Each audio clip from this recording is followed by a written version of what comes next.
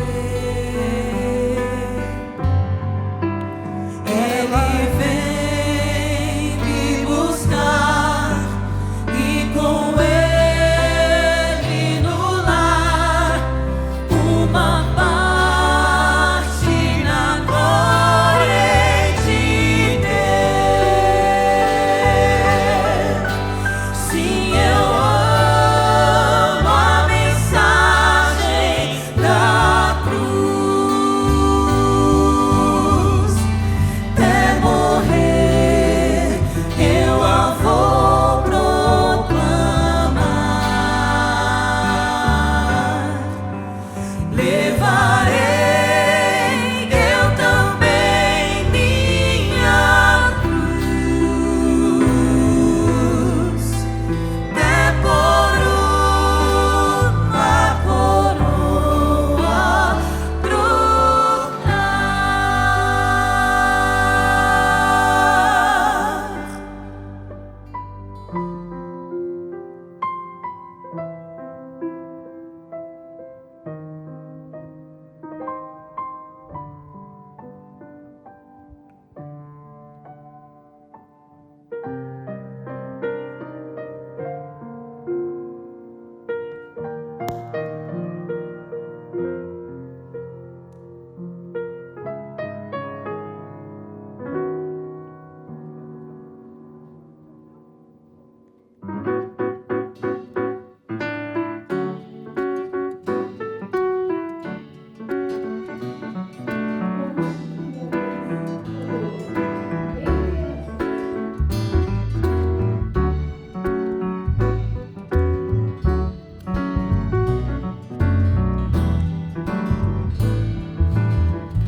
Bom dia, crianças! Feliz sábado!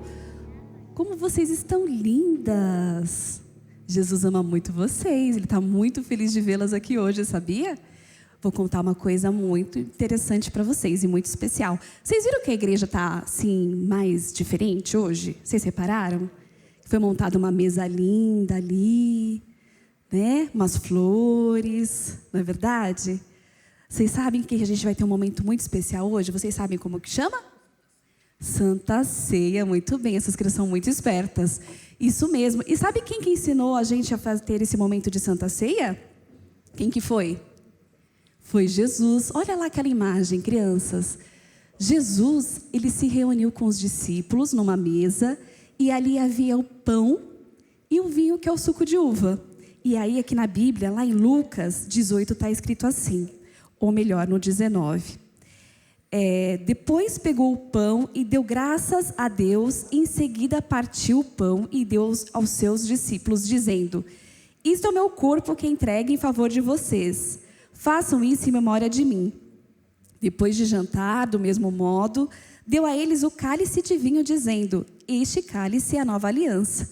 A aliança feita por Deus com seu povo. A aliança que é garantida pelo meu sangue, derramado em favor de vocês. Crianças, então, Jesus estava ali junto dos discípulos, ele pegou o pão, e o pão representava o que, vocês sabem? O corpo de Cristo, né? Porque Jesus sabia que estava perto do momento que ele morreria ali na cruz, que ele entregaria a vida dele por nós na cruz. Então, o pão significa falem comigo, corpo de Cristo, que ele entregou por amor a nós. E o vinho, o suco de uva, significa o quê, crianças? O sangue dele, que foi derramado para nos purificar de todos os nossos pecados. E vocês viram que ele diz assim, que a gente tem que fazer sempre isso, sempre lembrar façam isso em memória de mim? Então a gente sempre tem que se lembrar desse momento que Jesus se entregou na cruz, né, para nos salvar, derramou o sangue dele para nos purificar de todos os pecados. Quando vocês puderem se batizar, né, vocês se batizarem, descerem as águas, vocês vão poder participar juntamente com a igreja. Então, que vocês possam sempre se lembrar deste momento, que Jesus ama vocês e que Jesus morreu por vocês, por mim, por vocês. Amém? Vamos orar então? Posição para a oração. Senhor Jesus, nós te amamos e glorificamos por este momento tão especial, Deus, da Santa Ceia, no qual o corpo representa, o pão representa o teu corpo, Senhor Deus, e o teu sangue. Senhor, o vinho, né, é representado pelo vinho, nos purifica de todo o pecado. Abençoa essas crianças, que eu sei que muito em breve elas vão poder participar junto com toda a igreja deste momento tão especial. Muito obrigada. Em nome de Jesus, amém.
Pela via dolorosa em Jerusalém chegou certo homem carregando uma cruz. Multidões queriam ver o homem condenado a morrer.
Feliz sábado a todos. Que bênção especial estarmos na casa do Senhor, no seu santo dia. O apóstolo Paulo, incentivando e encorajando os efésios a ajudarem os fracos, os mais necessitados, ele lembrou uma passagem da vida de Jesus. Esse texto que eu vou ler agora está em Atos, no capítulo 30, no versículo 35.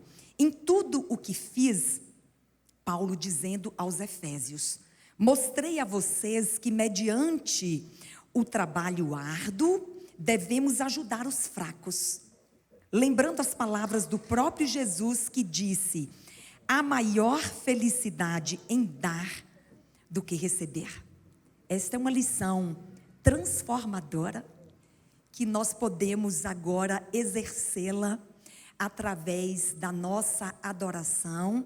Este é um momento especial de nós devolvermos os nossos dízimos e apresentarmos as nossas ofertas ao Senhor. Você pode fazê-lo de duas formas. Neste momento, os nossos diáconos passarão as salvas, mas também há no lado contrário do assento das cadeiras, um QR Code que você pode utilizar para também ofertar.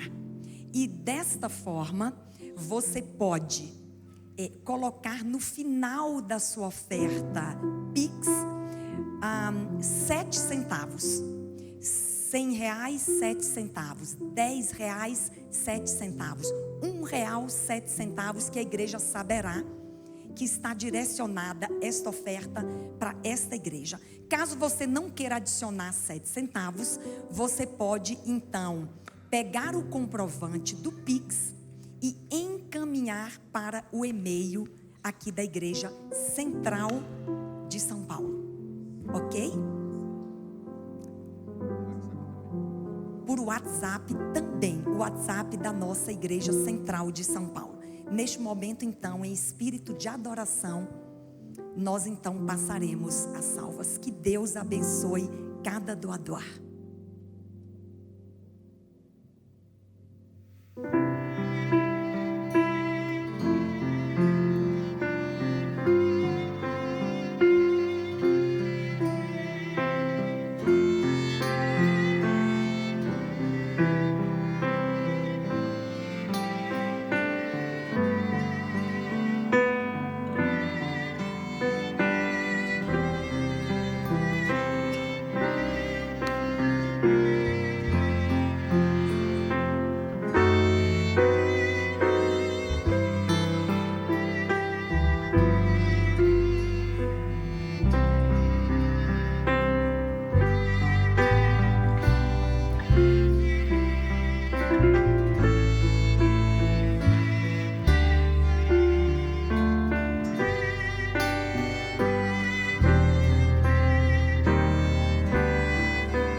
Amém. Feliz sábado. Que gostoso estarmos aqui nesse lugar tão aconchegante, diante de uma mesa. E a gente gostou tanto da última vez que a mesa ficou posta no meio da igreja para que todos pudessem se sentir assentados ao redor dela, que nós decidimos que vamos praticar assim por algum tempo as nossas santas ceias. Eu espero que você esteja no Espírito do Senhor nesse momento. Que essas músicas tão lindas que temos entoado ao Senhor estejam edificando a tua vida. Se você já participou do Lava Pés, ele ainda está acontecendo. Nós também optamos por trazê-lo para dentro do culto, porque a cerimônia do Lava Pés pertence ao culto da cerimônia de Santa Ceia. Não é tão usual que a gente faça ele em um outro ambiente, a gente quer que ele aconteça aqui dentro. Nesse momento, antes de irmos para os emblemas, eu quero fazer uma leitura apenas para relembrá-los o porquê nós fazemos isso. Em Mateus 26, de 26 em diante, diz assim: enquanto comiam, tomou Jesus um pão e, abençoando-o, partiu e o deu aos discípulos, dizendo: tomai, comei, isto é o meu corpo. A seguir tomou um cálice e, tendo dado graças, o deu aos discípulos, dizendo: bebei dele todos, porque isso é o meu sangue, o sangue da nova aliança derramado em favor de muitos, para a remissão de pecados. E digo-vos que desta hora em diante não beberei deste fruto da videira, até aquele dia em que hei de beber novo convosco no reino de meu Pai. E tendo cantado um hino, saíram para o Monte das Oliveiras. A cerimônia da ceia é uma cerimônia para toda a gente, para todo aquele que se considera pecador e carece de perdão. É uma renovação de votos daquilo que um dia fizemos quando entregamos a vida a Jesus. Todos vocês são bem-vindos à mesa de Cristo Jesus nesse momento. Todos vocês são bem-vindos a participar nesse momento conosco do pão que representa o seu corpo, que foi moído pelas nossas transgressões, e o sangue que foi derramado para a remissão dos nossos pecados. Eu quero convidar nesse momento as diaconisas para abrirem as nossas bandejas e na sequência nós vamos participar dessa cerimônia. Eu quero convidar também o Rodolfo, assim que as diaconisas podem abrir para nós a mesa dos emblemas, destampá-las, e o Rodolfo vai fazer uma oração. Você vai receber na sequência os dois emblemas juntos. Por uma questão de logística, você vai receber os dois juntos. O Rodolfo vai orar pelos dois emblemas. E assim que todos nós tivermos recebido os emblemas, aí então, assentados, vamos participar todos juntos. Então, ao receber os emblemas a seguir, você segura ele até que o último receba. Quando o último receber, aí então participaremos primeiro do pão e na sequência do suco da videira. Mas antes, quero convidar o Rodolfo para, ajoelhados, fazermos essa oração.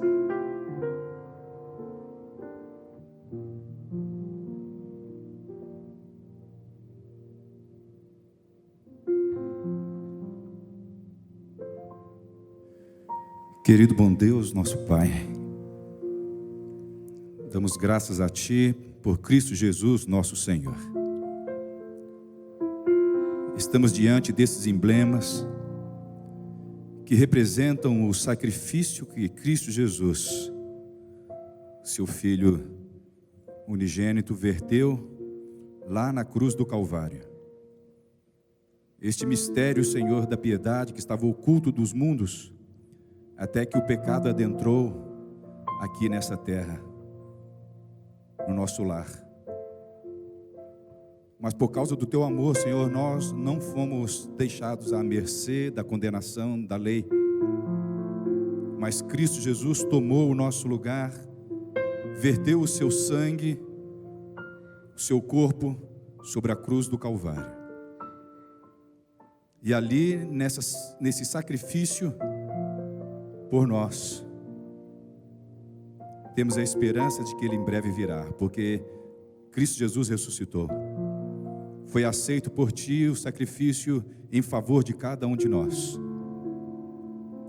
E é por causa do sangue, do corpo de Cristo Jesus, moído por nós, que podemos erguer a nossa cabeça aos céus e louvar o Teu nome pela alegria da salvação que temos em Cristo Jesus, nosso Senhor.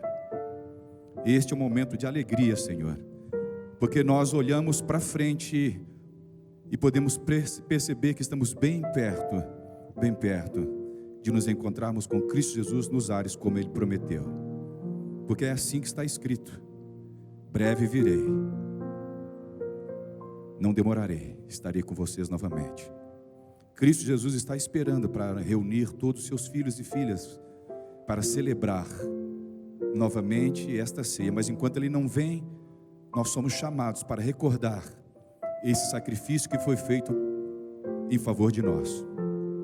Muito obrigado, Senhor, porque é através dele que temos a certeza da vida, através de Cristo que temos a certeza de termos sido reentrados, Senhor, novamente na Tua presença, como filhos e filhas de um Deus que ama, um Deus que verteu, que deu o Filho para que todo aquele que nele crê não venha perecer, mas tenha a vida eterna. Ao participarmos desses emblemas, que possamos receber o benefício pleno da graça em nossa vida, ao aceitá-lo, Senhor. Muito obrigado. Te agradecemos, em o nome do Teu Filho amado Jesus Cristo. Amém, Senhor.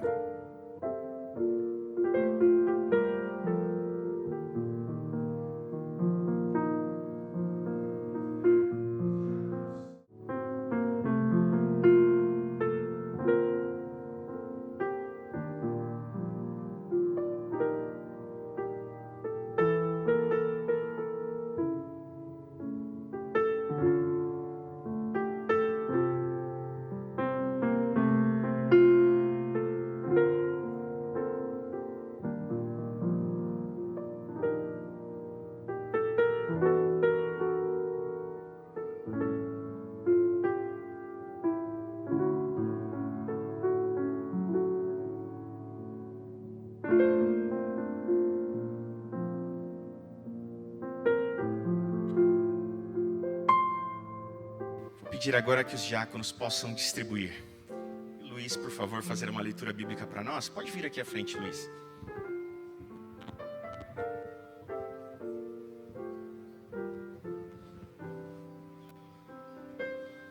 Quem creu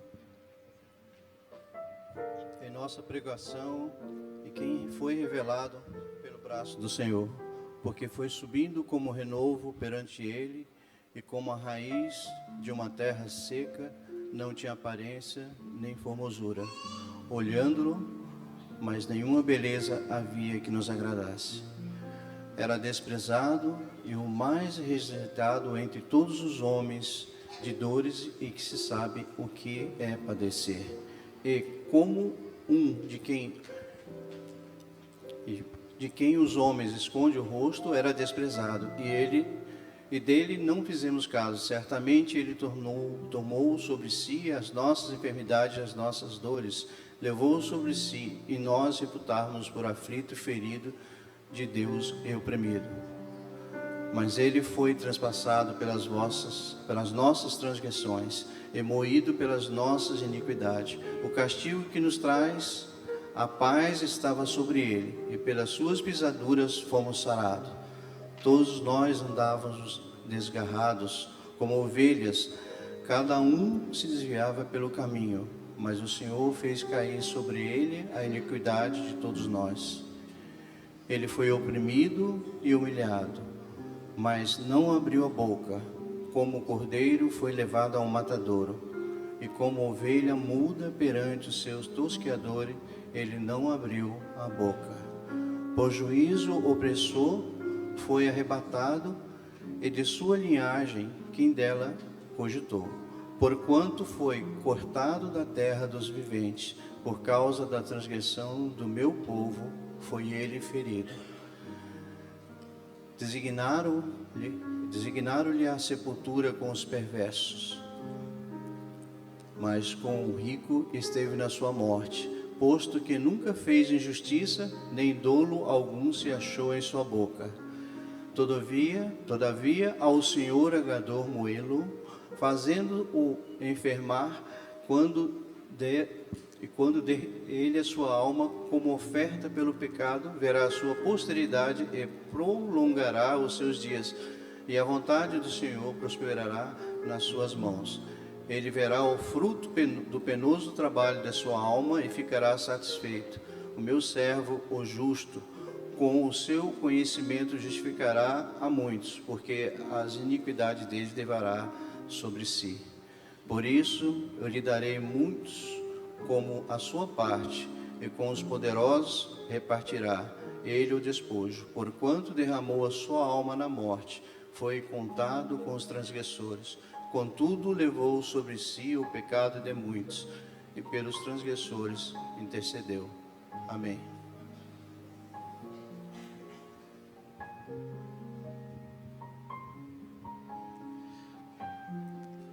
Espírito de oração, você aguarda até que todos recebam, para que então possamos participar, ok?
Todos aqui embaixo receberam, lá em cima estão recebendo agora.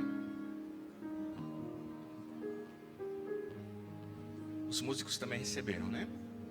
Okay.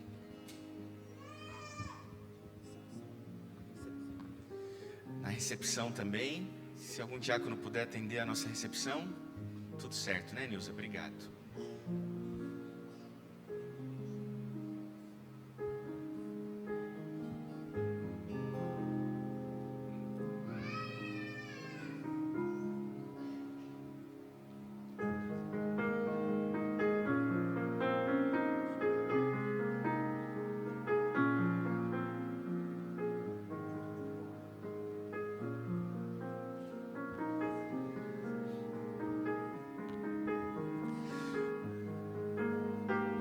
Pedir que os diáconos retornem com as bandejas para que eu lhes sirva também.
Agora sim, todos juntos, vamos comer do pão e também beber do suco na sequência.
O texto bíblico diz que depois que eles comeram do pão e beberam do suco, diz assim o texto bíblico: e tendo dado graças, saíram cantando cheio de júbilo. Esse momento é um momento solene, mas também é um momento de muita alegria. Não há como sentar à mesa e não ficar alegre. Não há como participar de boa comida e não celebrar. Esse é um momento de gratidão a Deus acima de todas as coisas. Ao tomar do pão e do suco, você celebra um ato de substituição feito em seu favor. E por isso nós somos gratos a Deus. Mas também somos gratos aos nossos irmãos de fé que caminham conosco. Eu fico imaginando Jesus e os seus amigos naquela última ceia. Eles sairiam para que Jesus fosse preso. Eu fico imaginando os últimos abraços, sabe? Os abraços que eles deram uns nos outros. Eu quero, de maneira muito especial, agradecer a toda a nossa equipe de produção que preparou esse momento para nós. Eu quero agradecer o time do diaconato, na pessoa da Nilza e do Lucas, e todos esses senhores e senhoras, meninos e meninas que participam desse ministério consagrado a Deus que é o diaconato. Quero agradecer também os nossos anciãos que participam à frente da liderança dessa igreja e de forma espiritual intercedem por cada um de nós. Agradecer a técnica, aos músicos, aos instrumentistas, a quem acolhe a gente na hora de estacionar o carro, a quem nos recebe à porta. Agradecer a cada um de vocês que vem aqui fazer esse lugar fazer sentido, porque esse lugar é a nossa casa. É a casa em que a gente se reúne para honrar, louvar e adorar o nosso Criador, entre irmãos que somos. Por isso, nesse momento que nós vamos cantar uma música, eu quero pedir que você fique em pé e a gente cante junto essa música, pode ser? E eu queria que enquanto a gente cantasse essa música, você se alegrasse. É uma música solene, mas é uma solenidade de vitória. É uma música solene, mas é uma solenidade de júbilo. E eu queria te convidar a abraçar o irmão que está do seu lado enquanto você canta essa música com a gente. A agradecer a Deus abraçando quem está do seu lado. Se precisar se mexer, se mexe agora.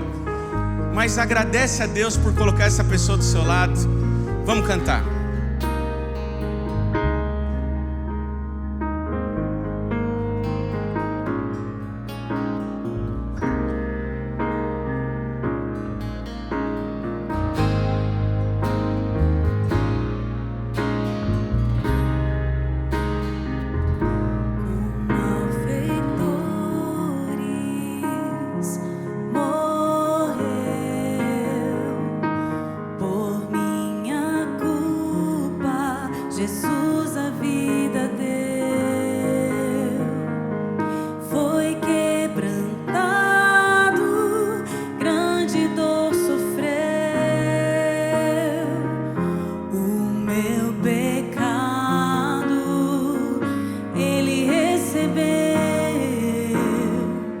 Sem ver bondade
E tudo isso foi em meu lugar.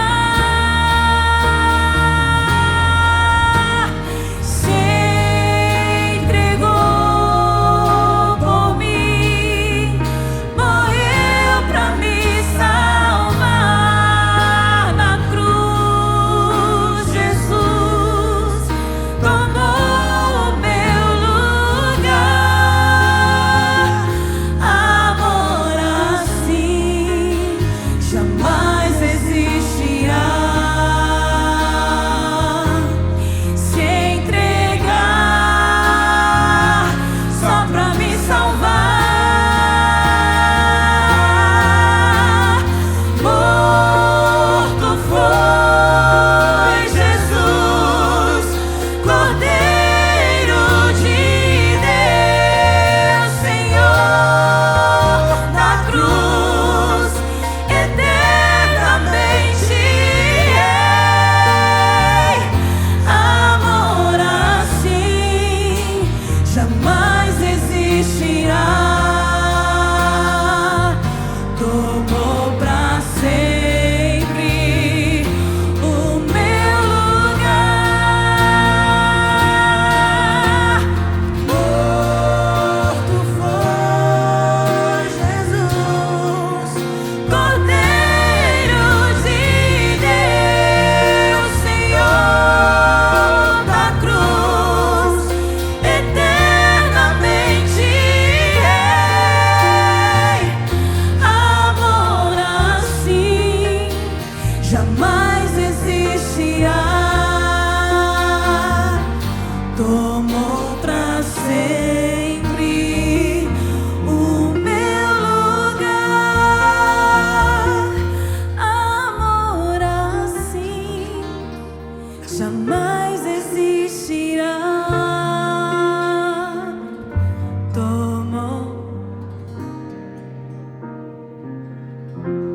e o meu lugar, o meu lugar, Ele tomou.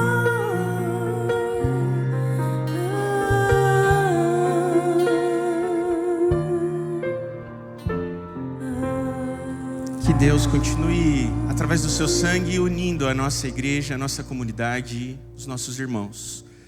Eu amo vocês e que Deus abençoe a sua vida. Senhor Deus, muito obrigado pelo teu amor por nós. Ele é o motivo de alguma maneira, haver algo de bom em nós. E que isso seja percebido no outro, enquanto nós estamos aqui te aguardando voltar. Que o mundo nos reconheça porque somos capazes de amar. É o que eu te peço por Jesus, amém.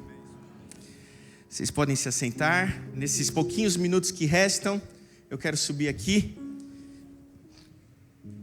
para compartilhar com vocês a palavra de Deus. E quero convidar você a abrir sua Bíblia em Marcos. Evangelho de Marcos, capítulo 9. Evangelho de Marcos, capítulo 9. Nós vamos ler alguns versos. Verso 14 em diante. Capítulo 9 de Marcos, 14 em diante. Antes de ler, você se considera uma pessoa de fé? Você se considera uma pessoa de fé? 850 milhões de reais. Esse é o prêmio da Mega Sena da virada esse ano. Você acredita nisso? 850 milhões de reais. E alguém tem que ganhar, porque essa não acumula. Alguém vai ganhar esse negócio. Não sei se funciona mesmo. Não sei se é carta marcada. Mas se não for, alguém vai ganhar essa bolada de dinheiro. Eu não sei como é que você reage a essas notícias. Eu não sei se você joga ou não joga. Não acho que deveria, mas enfim, cada um é livre. Eu não sei, mas quando vem as notícias, eu confesso que quando eu olho a notícia no jornal, nos canais ali de informação na internet, eu fico pensando, já pensou se eu ganhasse um dinheiro desse? O que eu ia fazer? E eu sou daqueles que não joga, mas fica sonhando como seria a minha vida se eu ganhasse todo aquele dinheiro. Já fez isso? Eu fico pensando assim, não, se eu ganhasse 10% desse dinheiro, se eu ganhasse uma parcela pequenininha desse dinheiro, eu já ia assim, imagina, eu não sei o que é, eu vim do Capão Redondo, como já falei para vocês, e vim em paz, fiquem tranquilos, mas eu não faço ideia o que é esse dinheiro todo. Aí eu escolhi a minha profissão, que na denominação que eu pertenço, a minha profissão pastor, ela não permite enriquecimento. Talvez se eu fosse de outras bandeiras por aí, até daria, mas aqui não acontece isso. E eu fico pensando, o que eu faria? E eu já fico pensando assim, quantos amigos que eu não sabia que tinha, eu ia passar a ter, não é? E quantos amigos que eu achava que eram amigos, eu vou perceber que não eram, na verdade. Eu fico pensando quantas pessoas iam ficar chateadas comigo, porque eu não ajudei elas, e elas esperavam que eu ajudasse. Quantas tias, elas iam falar, poxa vida, ele deu tanto para uma e não deu tanto para outra. Primeira coisa, eu já não sei nem se eu consegui morar no Brasil, porque com 850 milhões de reais, não é muito seguro e inteligente viver por aqui. Eu fico pensando, a casa que eu ia dar para os meus pais, porque eles vivem de aluguel. Eu fico pensando o que eu ia deixar de patrimônio para as minhas filhas. E eu fico imaginando como seria uma vida que não é minha e que não tem a menor chance de ser minha. Primeiro porque eu não jogo e segundo porque é improbabilíssimo você ganhar na loteria. É muito improvável. Não sei se alguém aqui já jogou e ganhou, mas é improvável. Até que um dia, em 2015, a Mega da Virada, ela estava em torno de uns 120 milhões de reais. E era Réveillon, e todos foram lá para minha casa, da família. E um dos meus primos chegou com uma agregada da família, sabe? Todo Natal ele trazia uma agregada diferente. E naquele ele chegou com uma nova. E a nova virou e falou assim, gente, já está na hora de conferir, já saiu o resultado da Mega. A gente olhou, lá em casa ninguém joga. A gente olhou para ela e falou assim, gente, sério que você acredita num negócio desse? Você jogou? Ela falou, joguei.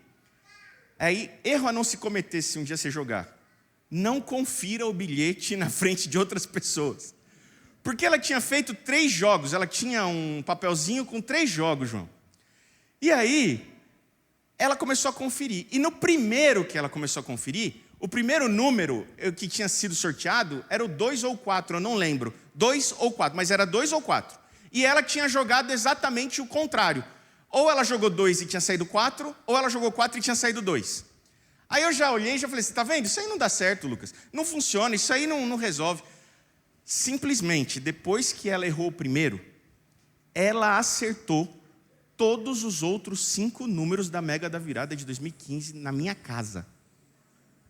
Eu olhei aquilo e confesso que o meu coração ficou um pouco assim, invejoso.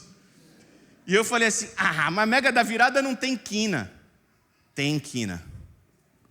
Aquela menina de seus 17 anos ganhou livres de impostos naquele dia, em 2015, R$1 que valia mais, R$44 mil.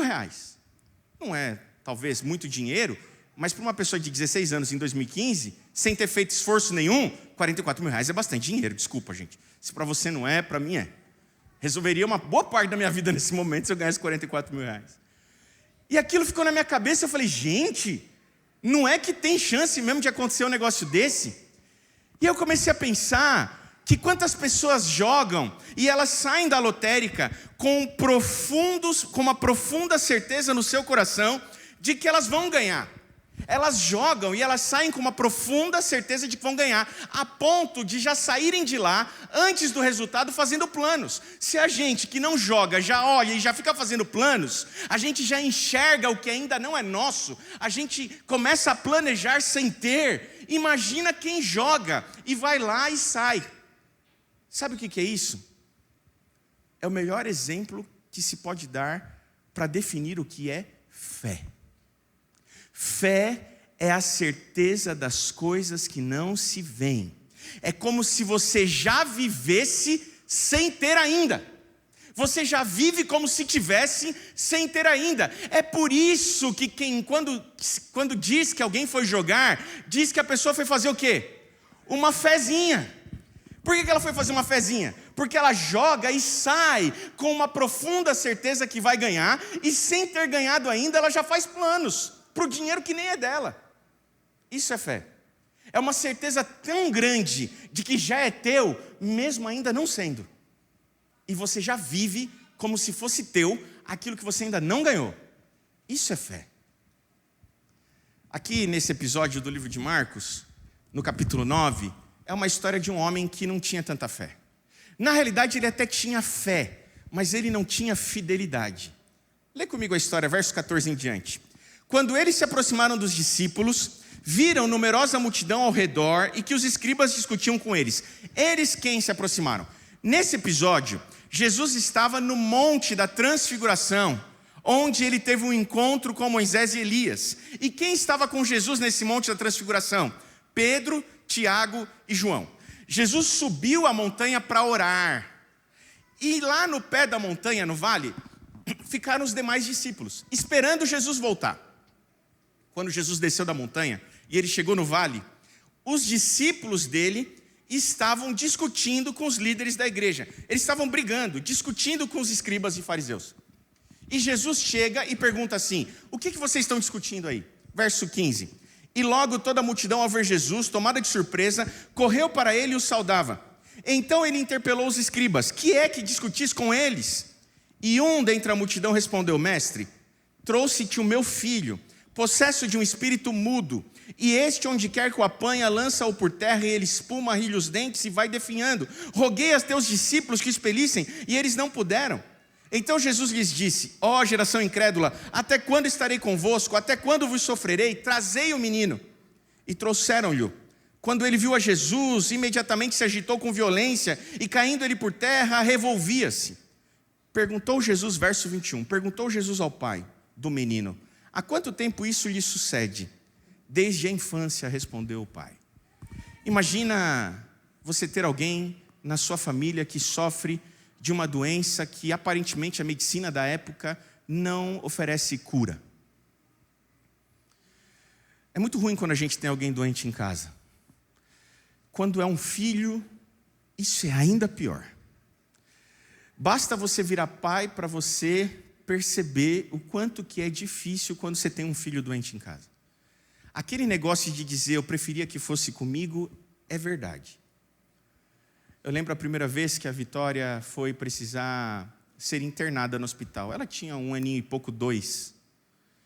E precisou pegar a veia bem aqui na mãozinha dela. A gente tem uma foto desse dia. Ela piquititinha assim, a minha mais velha, e com a injeçãozinha aqui no braço. E ela sempre foi muito sensível à dor. E só o fato de saber que ela ia ser furada por aquela injeção, eu já queria pôr a minha mão ali, ó, que eu não sou o mais corajoso da casa. Mas eu preferia que doesse em mim do que doesse nela. É assim. Imagina esse pai convivendo com a dor de um filho. Ele já tinha gastado suas posses em tudo. Ele já tinha gastado dinheiro com todos os médicos e ninguém havia curado. Deixa eu dizer uma coisa para você em nome de Jesus. Os milagres na Bíblia não acontecem com condição financeira. Se alguém está dizendo que não está acontecendo milagre na tua vida porque você não está ofertando o suficiente, não está doando o suficiente, ou porque você tem que ser mais generoso nas suas ofertas, isso é qualquer coisa menos cristianismo. Porque todas as vezes que há milagre na Bíblia, as pessoas vão recorrer a Jesus quando elas já não têm mais nada, quando elas já gastaram todas as suas posses. Não há uma condição financeira para o milagre. Aquele pai do menino havia gastado tudo. E quando ele não tinha mais dinheiro, ele procurou Jesus. Ele ouviu falar de um mestre que curava pessoas. Então ele leva seu filho. Senhor, o meu filho sofre de uma doença que ninguém identifica, e ele cai, e ele tenta se matar, ele tenta se jogar no fogo e na água, eu não sei mais o que fazer. Verso 22. E muitas vezes o tem lançado no fogo e na água para o matar. E aqui vem uma coisa muito problemática nesse texto. Ele olha para Jesus e ele diz assim: mas, se tu podes alguma coisa, tem compaixão de nós e ajuda-nos. Não te incomoda essa fala? Você está diante do Criador do universo.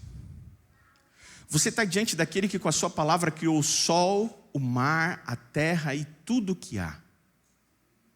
Diante do Criador do universo, você olha para ele e diz assim: mas, se o Senhor pode alguma coisa, tem compaixão da gente e nos ajuda. Assim é o ser humano, assim somos nós.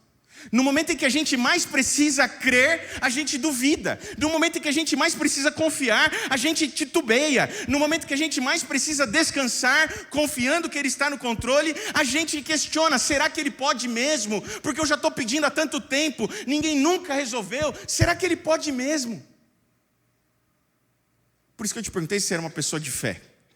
Eu sou alguém mais cético, não que eu não tenha fé. Eu sou alguém que tem mais dificuldade de acreditar nas coisas, não em Jesus, nas coisas. Eu tenho inveja das minhas tias lá no grupo do WhatsApp da família, porque elas acreditam em qualquer coisa. Elas mandam os vídeos lá, é tudo fake news, e elas acreditam piamente que é aquilo mesmo. Eu já tenho uma dificuldade de acreditar. Eu queria ter a fé que elas têm. Agora, com esse negócio de inteligência artificial, então, elas mandam um vídeo que claramente é inteligência artificial. Tem a marca d'água do aplicativo quicando assim no vídeo. Sora. E elas: olha, você viu isso aqui? Elas acreditam em qualquer coisa, elas têm fé. Eu não consigo acreditar de qualquer jeito. Todas as vezes que uma tia manda alguma coisa no grupo, a primeira coisa que eu penso é: não é verdade. Eu já parto do pressuposto que não é verdade. E aí eu vou fazer um double check, eu vou verificar pelo menos em 2 fontes seguras diferentes se aquela informação é verdadeira ou não, porque eu tenho dificuldade de acreditar em qualquer coisa. Primeiro eu duvido, depois eu acredito. Mas a grande verdade é que não é muito assim. O ser humano, ele primeiro crê, depois duvida. E a dúvida é parte de um processo que nos rouba. Alguém aqui já pulou de paraquedas? Pati. Alguém? Uau, paraquedas. Já fez bungee jump? Bungee jump já, mais gente, né? Já fez rapel? Alguém já fez rapel? Rapel, Carlinhos Abruz já fez rapel. Olha aí, uma galera fez rapel. Já pulou de sky coaster no Hopi Hari quando você era da escola? Alguém? Agora melhorou, né? É mais ou menos assim, você vai saltar de paraquedas, você faz o quê? Você acorda um domingo de manhã, pega o carro, pega Castelo Branco, vai para onde? Boituva. Quando você está chegando lá rumo Tatuí, vai chegando Boituva, você já começa a ver os paraquedas. É um domingo tranquilo. A decisão de ir saltar ou de fazer um rapel é uma decisão baseada na fé. Você não decide ir porque você duvida. O que te move a ir é a tua fé. Primeiro você acredita, depois você duvida. Primeiro você crê. Se você não cresce, você não sairia de casa no domingo. Você olha o céu de Toy Story e fala assim: não, hoje está bom para fazer isso. E você pega o carro e aí pega a Castelo. Você não pega a Castelo se você não tiver fé. O que te move pela Castelo é a sua fé. Quando você chega lá, você vê aqueles paraquedas pulando. A gente estava indo para Tatuí outro dia, a Valentina, minha menorzinha no carro, ela olhou e falou assim: papai, o que é aquilo? Eu falei assim: filha, é paraquedas. Mas o que é isso? Eu falei: as pessoas entram no avião e saltam com aquele negócio. Ela falou: sério? Eu falei: sério, elas pulam com aquele... E é só aquele negócio que segura elas? Eu falei: só aquele negócio. Ela falou: ih, papai, você não pode ir, né? Eu falei: por que, Valentina? Porque esse negócio não vai aguentar o senhor. Eu falei: Valentina, nessa idade, até hoje é a piada lá de casa. Quando a gente vai para Tatuí, olha lá, Valentina, o papai não pode. A Valentina já é mais, tá vendo? A fé dela tem limites. Ela calcula bem. O papai não é bom, não. Tem que ter muita fé para o papai saltar nesse negócio. Mas você vai e você sobe a montanha. Você vai fazer, sei lá, um rapel, ou vai pular de bungee jump. Você sobe uma montanha, e o que faz você subir a montanha é a fé. Quando você chega lá, tem um instrutor. E o instrutor começa a te dar instruções de segurança. Você fala assim: olha, isso aqui é seguro, tá vendo? É seguro. Nunca ninguém morreu disso, ele fala. Bom, daí você pensa assim: não, nunca ninguém morreu disso. E ele começa a pôr, tem 3 na tua frente, você é o terceiro. Aí ele começa a pôr equipamento no primeiro lá que vai pular, você olha, muitas presilhas, coletes, capacete, presilha, amarra a presilha e engatilha. E você fala assim: nossa, isso é seguro, não é? E aí o primeiro vai e salta. E dá certo, ele não morre. A sua fé aumenta. Aí vai o da frente. Quando vai o da frente, você começa a pensar assim: rapaz, mas você é tão seguro, para que tanta coisa assim? Para que tanta amarra? Para que tanta presilha? Mas tá bom, ele salta. E ele não morre. E a sua fé aumenta. Só que aí chega a sua vez. Quando chega a sua vez, você começa a pôr todo o instrumento de segurança em você. E você fala assim: isso aqui é seguro, tá vendo? Ó, você puxa a corda, engatilha, pega bonitinho, o colete, capacete, tudo. Só que aí você comete um erro a não se cometer. Você tem que saltar com aquela corda para te segurar. E você vê tudo certo, você tem fé.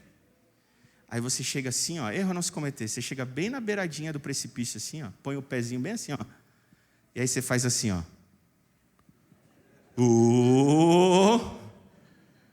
No momento em que você faz assim e volta, nada mudou. As presilhas estão no mesmo lugar. O colete está no mesmo lugar. O capacete está no mesmo lugar. A corda está no mesmo lugar. O céu continua de brigadeiro. Está tudo certo. O instrutor está falando, vai.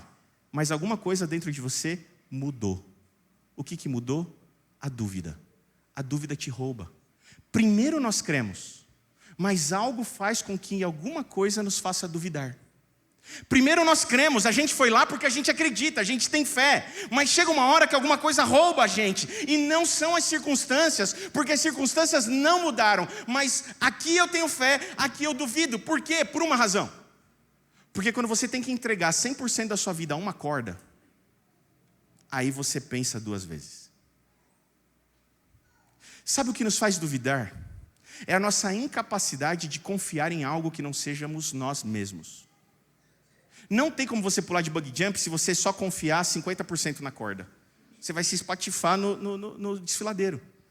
Você tem que dar um passo que a gente chama de passo da fé. Você precisa se jogar confiando a sua vida 100% numa corda. Não tem como confiar 90% na corda. Você tem que confiar 100% na corda. Se você não confiar 100% na corda e se jogar pela fé, você não vive a incrível experiência de saltar de bungee jump, ou de paraquedas, ou rapel, ou seja o que for.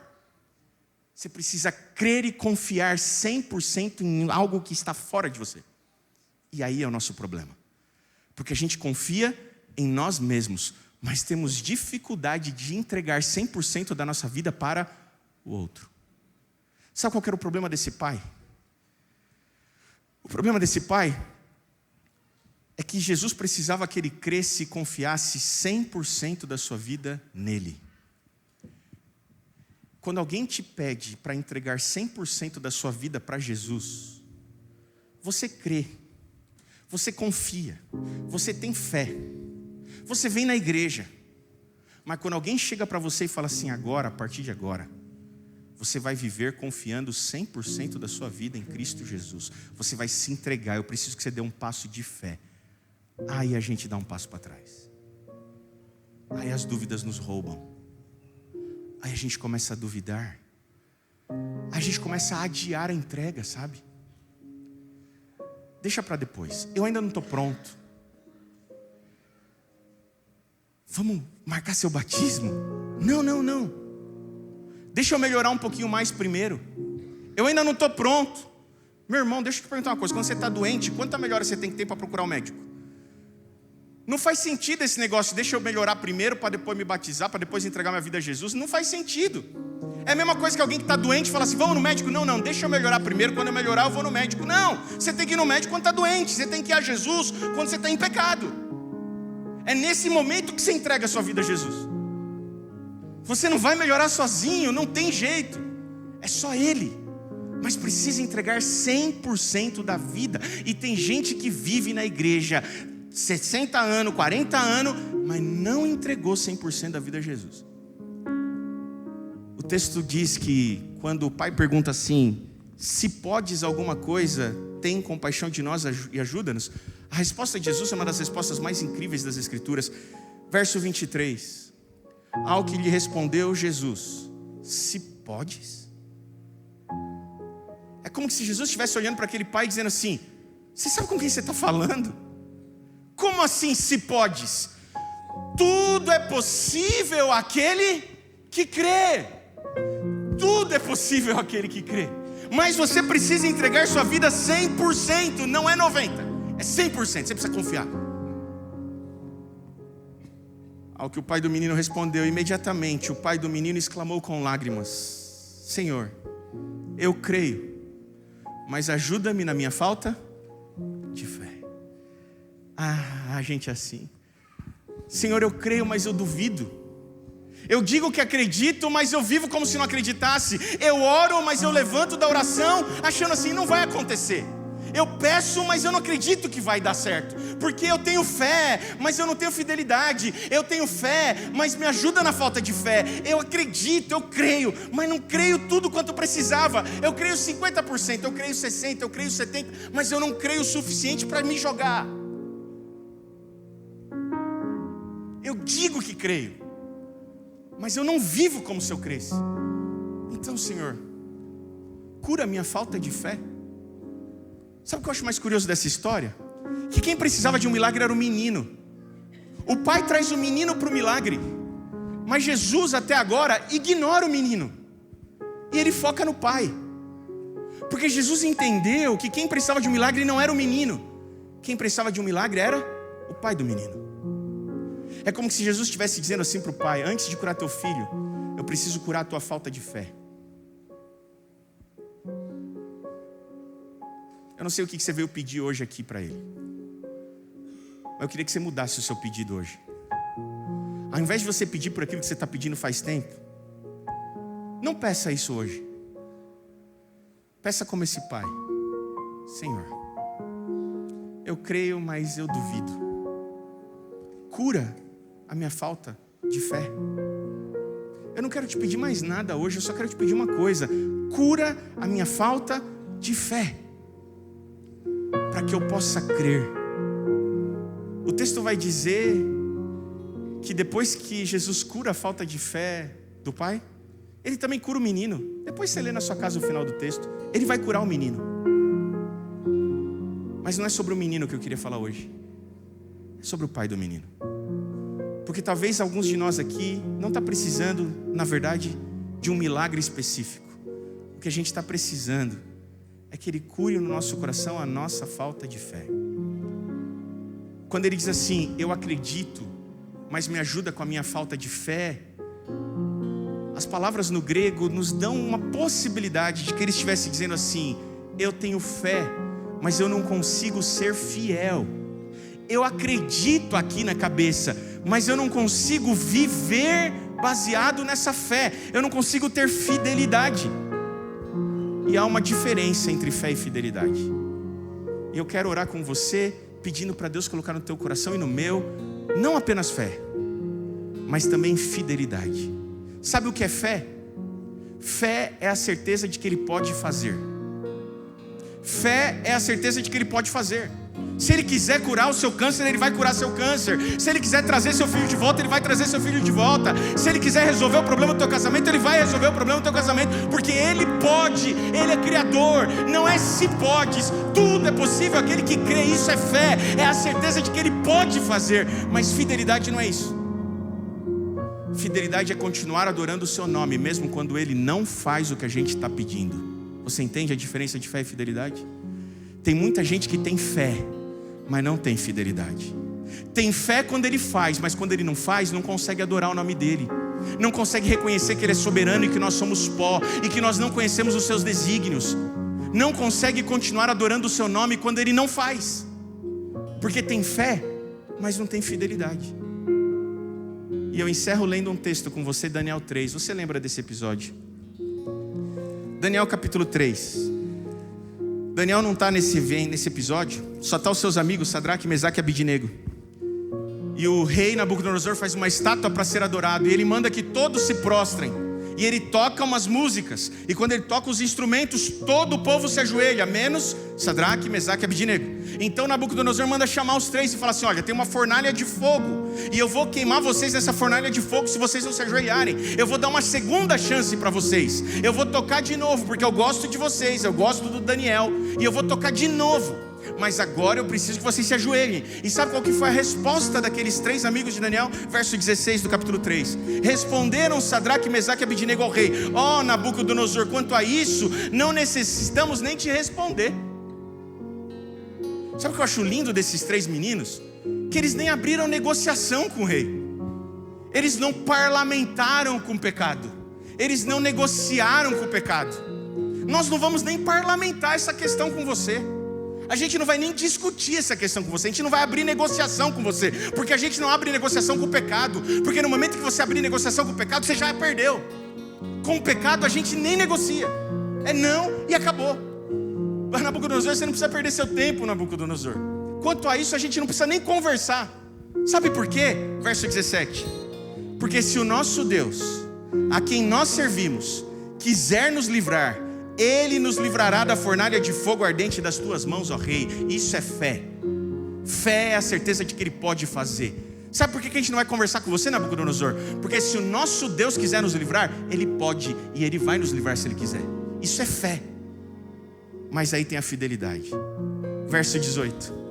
Mas se Ele não quiser, se Ele não quiser nos livrar da fornalha, Nabucodonosor, fica sabendo, ó rei, que ainda assim nós não serviremos os teus deuses, nem adoraremos a imagem de ouro que levantaste. Isso é fidelidade. Fé é a certeza de que Ele pode fazer. Fidelidade é continuar adorando a Ele mesmo quando Ele não faz. Nabucodonosor, se Ele quiser nos livrar, Ele vai nos livrar. Mas fica sabendo de uma coisa: se Ele não quiser nos livrar também, não vamos adorar você. A gente vai continuar adorando o nosso Deus, mesmo se Ele não quiser realizar na nossa vida o milagre que a gente está pedindo. Isso é fidelidade. A minha oração nessa manhã é que Ele encha o nosso coração de fé e de fidelidade. Porque lá em Gálatas, Paulo vai dizer que a fidelidade não é algo que nós desenvolvemos, é um fruto do Espírito. É Ele que desenvolve em nós a fidelidade. Eu não sei o que você veio buscar ou o que você está precisando. Eu só queria que você fosse embora, meu irmão, orando para Ele: Senhor, eu creio, mas me ajuda na minha falta de fé. Eu tenho fé, mas me dá fidelidade para que eu continue te adorando, mesmo quando você não faz aquilo que eu entendo que eu precisava. Que Deus nos abençoe e nos dê fé e fidelidade. Podemos ficar em pé para orarmos? Eu acho que a gente vai cantar uma música, não é isso? Antes da oração, em pé mesmo, a gente canta a música, depois eu volto e a gente ora.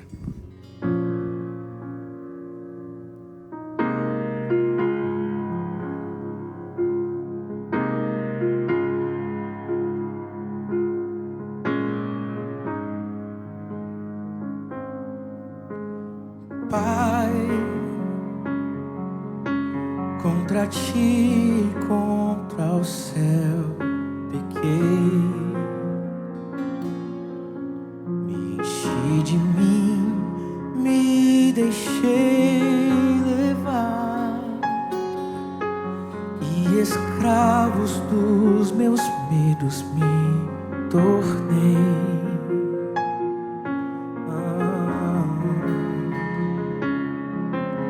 Troquei minha casa pela liberdade vã, tentando me encontrar eu me perdi.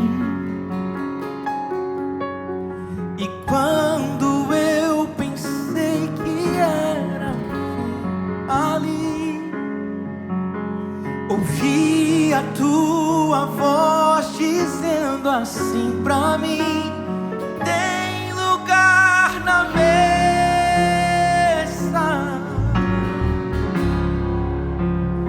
pode se assentar, venha, não demore, estou te esperando, aqui é o teu lugar.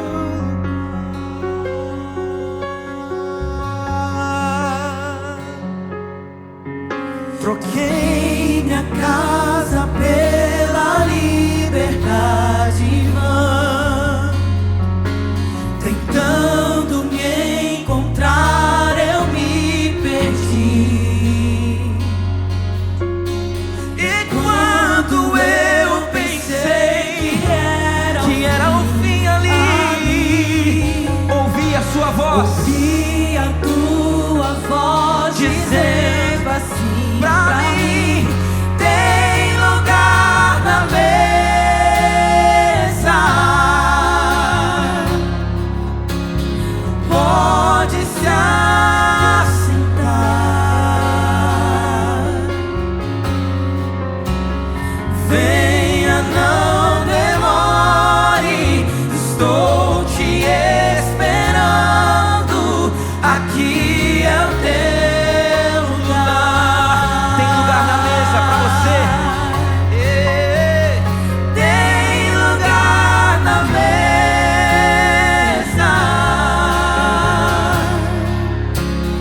Senhor, nosso Deus, nosso Pai, nós nos sentamos à mesa hoje reconhecendo a nossa miserabilidade, rasgando o nosso coração e apresentando a Ti os nossos pecados. Nós confessamos, Senhor, as nossas iniquidades, os nossos erros, pecados que por vezes acariciamos. Mas nós estamos aqui porque reconhecemos a Tua graça, porque queremos o Teu perdão, porque aceitamos o Teu amor, que Ele nos alcance, Senhor, e que Ele cure em nós aquilo que nos falta. Nós temos muitas coisas fora de ordem na nossa vida. A gente apresenta a Ti muitas vezes, mas hoje a gente não quer lhe pedir que o Senhor resolva essas questões. O nosso pedido nessa manhã, Senhor, é: cura a nossa falta de fé e a nossa falta de fidelidade. Que a presença do Teu Espírito na nossa casa, na nossa vida, faça frutificar o fruto da fidelidade no nosso coração. E que nós possamos viver uma vida reta, capaz de entregar a nossa vida todos os dias a Ti, 100% dela. Talvez eu esteja falando a alguém aqui, Senhor, que tem adiado essa entrega, que tem deixado para depois, que tem deixado para amanhã, que acha que não está pronto para entregar 100% da sua vida e por isso adia. Por alguma razão que nós não sabemos, Senhor, o Senhor está dando a nós mais uma chance nessa manhã. O Senhor nos despertou com vida, com fôlego. O Senhor nos trouxe aqui, não foi por nenhum acaso. Que o Espírito Santo incomode o coração dessa pessoa que porventura está deixando para amanhã a incrível experiência de viver pela fé, de dar o salto da fé e de entregar-se 100% a Cristo Jesus, para que Ele controle e guie a sua vida. Cura em nós aquilo que nos impede de fazer isso. É o que eu te peço por Jesus. Amém. Que Deus abençoe você. Um feliz restante de sábado. Permaneça aqui para participar da nossa escola sabatina na sequência. Que Deus abençoe você.